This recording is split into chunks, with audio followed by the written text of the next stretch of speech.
पौष पुत्रदा एकादशी, जो कि पौष माह के शुक्ल पक्ष की एकादशी होती है। यह एकादशी उन सभी निसंतान दंपतियों के लिए बहुत ही शुभ दिन होता है जो संतान प्राप्ति के लिए काफ़ी परेशान हो चुके हैं, जिनकी पुत्र प्राप्ति की कामना है, जिसके घर में पहले से संतान के रूप में कन्या जन्म ले चुकी हैं और जो चाहते हैं कि उनको एक पुत्र की प्राप्ति हो जिससे कि उनका परिवार पूरा हो जाए।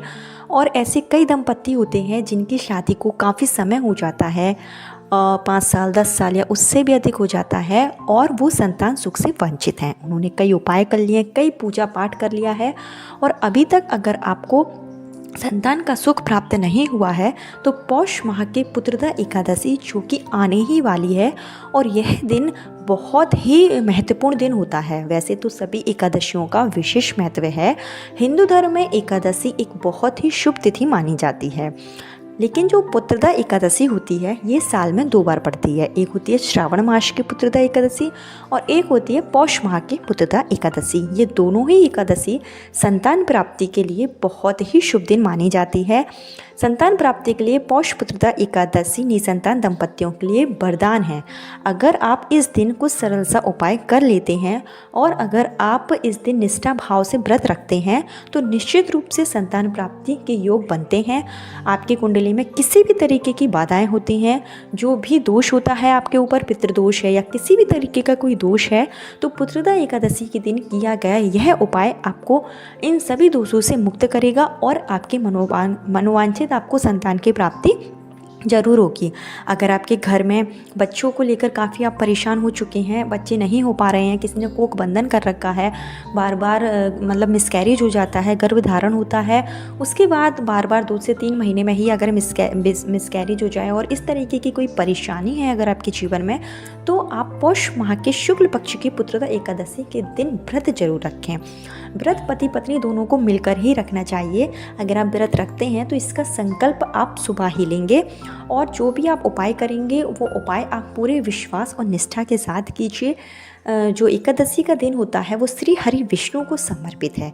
ऐसे में जो आपको उपाय करना है वो विष्णु भगवान के लिए आपको करना है, विष्णु भगवान को आपको प्रसन्न करना है। और विष्णु भगवान जब प्रसन्न होते हैं तो हमारे दाम्पत्य जीवन में किसी भी तरीके की कोई परेशानी होती है, हमारे घर में अगर अशांति होती है तो वो भी दूर हो जाती है। साथ ही साथ अगर आप इस दिन लक्ष्मी माता का भी पूजन कर लेते हैं तो धन संबंधी भी जो भी परेशानी है वो भी दूर हो जाएगी। आपको बता दें कि पौष माह के जो शुक्ल पक्ष की पुत्रदा एकादशी है वो इस बार 10 जनवरी शुक्रवार के दिन होगी। एकादशी तिथि की जो शुरुआत है वो 9 जनवरी को दोपहर 12:23 पर हो जाएगी, और इस एकादशी का जो समापन होगा वो 10 जनवरी को 10:22 पर होगा। उदय तिथि के अनुसार एकादशी का जो व्रत रखा जाएगा, जो आपको उपाय करने हैं वो आप 10 जनवरी को ही करेंगे। जो भी आप दान पुण्य करेंगे वो आपको 10 जनवरी को ही करना है। साथ ही साथ इस व्रत का जो पारण होगा वो आप 11 जनवरी को सुबह 7 से 8 के बीच में कर सकते हैं। एकादशी के दिन जो भी आप प्रसाद लगाएं, जो पुत्रदा एकादशी के दिन आपको प्रसाद लगाना है उसका जो आप वितरण करेंगे वो आपको बालकों को देना है। इस बात का विशेष ध्यान रखें। इसके साथ ही क्या आपको उपाय करना है, क्या चीज़ों की आपको आवश्यकता होगी, किस तरीके से आप व्रत रखेंगे, संपूर्ण जानकारी आपको इस वीडियो में दी जाएगी। लेकिन आगे वीडियो शुरू करने से पहले हमेशा कमेंट बॉक्स में विष्णु भगवान का कोई सा भी एक प्यारा सा नाम जरूर लिखें, जिसको विष्णु सहस्त्र नाम से आप ले सकते हैं, जिससे कि विष्णु भगवान की कृपा आप पर और आपके परिवार पर हमेशा के लिए बनी रहेगी। तो 10 जनवरी को जो भी निसंतान दंपति हैं उनको व्रत रखना है। अगर पति पत्नी दोनों मिलकर उपाय करते हैं, दोनों मिलकर व्रत रखते हैं, तो जो पुत्र प्राप्ति की कामना होती है वो बहुत जल्दी पूरी हो जाती है। क्योंकि जो संतान प्राप्ति के योग बनते हैं, जो पुत्र प्राप्ति के योग बनते हैं, वो पति पत्नी दोनों के भाग्य से बनते हैं। दोनों की कुंडली में जो भी दोष होता है, इस दिन उपाय करने से ये दोष जो हैं वो दूर हो जाते हैं। किसी कारण बस पति या पत्नी में से कोई जैसे नहीं कर सकता है, तो पत्नी या पति में से कोई भी एक व्यक्ति इस उपाय को कर सकता है। उपाय करते समय आपको अपने मन में नेगेटिविटी बिल्कुल भी नहीं लानी है, इस बात का ध्यान रखें। जब आप उपाय करेंगे, जब आप पूजा पाठ करेंगे, तो आपको एकदम पॉजिटिव होकर ही पूजा पाठ करनी है। आपको यह सोचना है कि मैं इस उपाय को करूंगी, इससे मुझे पूर्ण लाभ होगा और मेरी जो कोख है वो जल्दी से जल्दी भर जाएगी। इस बात को आपको ध्यान में रखते हुए उपाय करना है। आपको क्या करना है कि इस दिन आप सुबह जल्दी उठेंगे, स्नान आदि करके साफ सुथरे वस्त्र आप धारण कर लीजिए। एकादशी का दिन है जो कि विष्णु भगवान को समर्पित है, तो अगर आप पीले कलर के वस्त्र पहनते हैं तो इससे ईश्वर की अति कृपा आप पर होगी। इसके साथ ही आपको सूर्य भगवान को अर्घ्य जरूर देना है, क्योंकि जब हम पुत्र प्राप्ति के लिए कोई उपाय करते हैं तो उसमें सूर्य भगवान को अर्घ्य आपको जरूर देना चाहिए। इसके लिए आप तांबे के लोटे में जल लेकर थोड़ा सा सिंदूर मिलाकर सूर्य भगवान को अर्घ्य दें। सूर्य भगवान के किसी भी मंत्र का आप जाप कर सकते हैं। जब आपकी कुंडली में सूर्य ग्रह मजबूत होगा तो बाकी जो ग्रह होते हैं वो भी मजबूत हो जाते हैं, जिससे कि वंश की वृद्धि होती है। इसके साथ ही जो आप उपाय करेंगे तो उसके लिए आप उपाय जो अपने घर पर भी रहकर कर सकते हैं, या फिर आप मंदिर में भी जाकर इस उपाय को कर सकते हैं।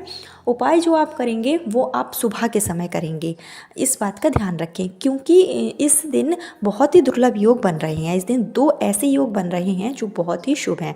एक तो शुभ योग का निर्माण हो रहा है इस दिन, जो कि 10 जनवरी को पूरे दिन रहेगा, और इसके साथ ही इस दिन हो रहा है एक और शुक्ल योग का निर्माण, जो कि 10 को तो रहेगा ही, साथ ही साथ 11 जनवरी को भी रहेगा। तो इन दोनों योग में आपको उपाय करना है। इन योग में अगर आप उपाय करते हैं तो आपकी मनोकामना बहुत जल्दी पूरी होगी। शुभ और शुक्ल योग का बहुत ही अच्छा सहयोग जो है वो हो रहा है। तो आपको क्या करना है कि आप अपने पूजा स्थल में ही अगर उपाय कर रहे हैं तो इसके लिए आपको एक चौकी रखना होगी। उस पर आप पीले कलर का या लाल कलर का वस्त्र बिछा लें। विष्णु भगवान की आपके पास तस्वीर है, फोटो है, तो आप उसको रख सकते हैं। नहीं तो आपके पास लड्डू गोपाल हैं, बाल मुकुंद भगवान है, तो बाल मुकुंद भगवान को आप जो है लड्डू गोपाल को उस चौकी पर विराजित करें, और इसके साथ ही आप पंचामृत से विष्णु भगवान के लड्डू गोपाल का अभिषेक करें, और पंचामृत को आपको प्रसाद के रूप में भी चढ़ाना है। इसके साथ ही आपको संतान प्राप्ति, पुत्र प्राप्ति की कामना के लिए एक देसी घी का दीपक प्रज्वलित करना है। दीपक आपको सबसे पहले प्रज्वलित कर लेना है, जिससे कि जब जो भी आप उपाय करेंगे तो जो अग्निदेव होंगे वो आपके साक्षी होंगे, इस बात का जरूर ध्यान रखें। लंबी बाती का आपको दीपक प्रज्वलित करना है, घी का ही दीपक आप प्रज्वलित करेंगे। इसके साथ ही लड्डू गोपाल को आप चंदन का तिलक लगाएं और पीले कलर के जो फूल हैं वो अर्पित करें। इसके साथ ही लड्डू गोपाल को आपको इस दिन खीर का भोग जो है वो ज़रूर लगाना है। जो व्रत वाली खीर होती है, साबूदाने या फिर मखाने के खीर बनाकर आप लड्डू गोपाल को चढ़ाएं, और इसके साथ ही उसमें तुलसी दल ज़रूर शामिल करें। तुलसी के पत्ते आपको जो भी आप प्रसाद लगाएंगे उसमें आपको ज़रूर रखना है। इसके साथ ही आप जो जनेऊ का धागा होता है वो आप लड्डू गोपाल को या विष्णु भगवान को आप समर्पित करेंगे, और पुत्र प्राप्ति, संतान प्राप्ति की कामना के लिए संतान गोपाल मंत्र का आप जाप करेंगे। जो आपको संतान गोपाल मंत्र का जाप करना है वो आपको 11 बार या 21 बार करना है। इसके साथ ही आपको इस दिन वंश वृद्धि के लिए जो विष्णु सहस्त्र नाम का पाठ होता है उसका आप जाप कर सकते हैं। अगर आप पूरा विष्णु सहस्त्र नाम का जैसे पाठ नहीं कर पा रहे हैं तो आपको विष्णु भगवान के जो 11 नाम होंगे, कोई भी 11 नाम का आप जाप कीजिए। जो आप जाप करेंगे वो आपको 11 तुलसी के पत्तों से करना है, यानी कि आपको अपने हाथ में पहले तुलसी के 11 पत्ते ले लेना है, और विष्णु भगवान का एक नाम बोलने के साथ में आप तुलसी के एक पत्ते को विष्णु भगवान को समर्पित करेंगे। पुनः जब आप विष्णु भगवान का दूसरा नाम बोलेंगे तो आपको दूसरा तुलसी का जो पत्ता है वो विष्णु भगवान को चढ़ाना है। इस तरीके से 11 तुलसी के पत्ते लेकर आपको यह उपाय जो है वो करना है। ऐसा करने से विष्णु भगवान की अति कृपा आप पर होगी और आपकी जो भी मनोकामना है वो निश्चित रूप से पूरी होगी। जब आपका जो है पूजा हो जाए, पाठ हो जाए, उसके बाद में आप लक्ष्मी माता की भी विधि विधान से पूजा अर्चना करें, विष्णु भगवान की आप आरती करें। लड्डू गोपाल को इस दिन आप केले का भोग जरूर लगाएं, जैसे कि आपने खीर का लगाया है। उसके साथ ही जो ऋतु फल होते हैं, जो इस मौसम में जो फल आ रहे हैं, आप उसका भी भोग लगा सकते हैं। नहीं हैं तो आप 2 केला जो है विष्णु भगवान को जरूर अर्पित करें। और उसके साथ ही जब आपकी पूजा जो है समाप्त हो जाए तो आपको उसमें से 1 केला स्वयं ग्रहण करना है और 1 केला आपको गाय को खिला देना है। इसके साथ ही जो आपने खीर का प्रसाद लगाया है वो पति पत्नी दोनों को मिलकर खाना है। व्रत का अगर आपने संकल्प लिया है तो आपको व्रत वाले ही जो भी आप प्रसाद लगाएं वो आपको व्रत का ही लगाना है, इस बात का ध्यान रखें। इसके साथ ही आप शाम के समय इस दिन पीपल के वृक्ष के नीचे जाकर भी एक दीपक जरूर प्रज्वलित करें और पीपल के पेड़ की परिक्रमा करें। पीपल के पेड़ की परिक्रमा करते समय आपको विष्णु भगवान के किसी भी मंत्र का जाप जरूर करना है, जैसे कि ओम नमो भगवते वासुदेवाय नमः, इस मंत्र का आप 11 बार या 21 बार जाप कर सकते हैं। और पीपल के पेड़ पर इस दिन आप थोड़ी सी चीनी ज़रूर डाल दें, चीनी या जो भी मीठा आपके पास हो वो आप ज़रूर डाल दें, जिससे कि विष्णु भगवान की जो कृपा है आप पर बनी रहेगी। अगर आपके ऊपर किसी भी तरीके का पितृदोष होगा तो वो भी समाप्त होगा। पुत्रदा एकादशी के दिन अगर आप यह उपाय कर लेते हैं तो निश्चित रूप से आपकी मनोकामना जो है ज़रूर पूरी होगी और आपके घर में बच्चों की किलकारियाँ ज़रूर गूंजेंगी। जो हम संतान गोपाल मंत्र का जाप करते हैं उससे संतान प्राप्ति के प्रबल योग बनने उसी दिन से शुरू हो जाते हैं। लेकिन आप इसका जाप अगर विशेष तिथि में करते हैं, जैसे कि पौष पुत्रदा एकादशी के दिन अगर आप कर लेते हैं तो आपको मनोवांछित संतान की प्राप्ति जरूर होगी। और इसके साथ ही आप पौष पुत्रदा एकादशी के दिन गेहूं का दान जरूर करें। एक मुट्ठी गेहूं या फिर जितना आपका सामर्थ्य है उतना गेहूं लेकर आपको विष्णु भगवान के किसी भी मंदिर में जाना है। अगर राम भगवान का मंदिर है आपके घर के आसपास तो वहां जाकर गेहूं का दान आपको संतान प्राप्ति की कामना के साथ में या तो वहाँ के जो पुजारी हैं आपको उनको दे देना है या तो कोई भी गरीब व्यक्ति है आप उसको दे दीजिए। ऐसा करने से भी आपके वंश की वृद्धि होती है। अगर आप पौष पुत्रदा एकादशी के दिन अनाज का दान करते हैं तो इससे आपके घर में भी किसी भी तरीके का अगर कुछ बंधन होता है तो वो भी दूर हो जाता है, घर में भी शांति रहती है। तो इस उपाय को भी आप जरूर कर लें। इसके साथ ही जो मैंने आपको उपाय बताया है उसको आप पौष पुत्रदा एकादशी के दिन जरूर करें। बहुत ही अचूक उपाय है, पूर्ण रूप से कारगर करेगा। अगर आप इसको पूरी श्रद्धा भाव से अगर करेंगे तो विष्णु भगवान की कृपा से आपको मनोवांछित संतान की प्राप्ति जरूर होगी। कल फिर मिलती हूँ नए वीडियो नए उपाय के साथ। जब तक के लिए हर हर महादेव। ओम नमो भगवते वासुदेवाय नमः।